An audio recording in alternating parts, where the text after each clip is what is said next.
அந்த கதையை கேட்டபோது உங்களுக்கு எப்படி இருந்தது ஜீன்ஸ்?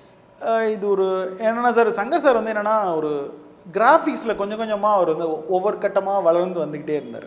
அதை நான் கண் முன்னாடி பார்த்துக்கிட்டே இருந்தேன்.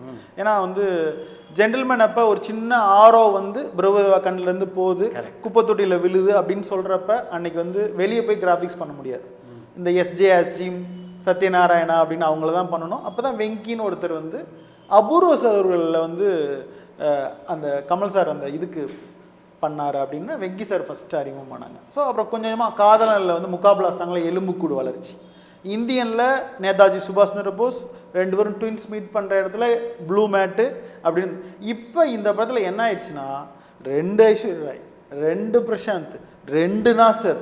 இந்த மேஜிக்கை நம்ம எப்படி ஸ்க்ரீனில் பார்க்க போகிறோம் அப்படிங்கிறது வந்து பெரிய சர்ப்ரைஸ். அது வந்து பென்டாஃபோர்னு அப்போ ஒன்று இருந்துச்சு, அது இங்கே தான் பண்ண போகிறாங்க அப்படின்னு அந்த அந்த குவாலிட்டியை நாங்கள் பார்த்துட்டோம். ஸோ ஒரு ஃப்ரேமில் இத்தனை பேர் நின்னா அது வந்து எவ்வளோ பெரிய மேஜிக்கை உருவாக்கும் அப்படின்னு நினைக்கிறப்பவே ரொம்ப சர்ப்ரைஸாக இருந்துச்சு. அப்புறம் அமெரிக்காங்கிற ஒரு மேஜிக்.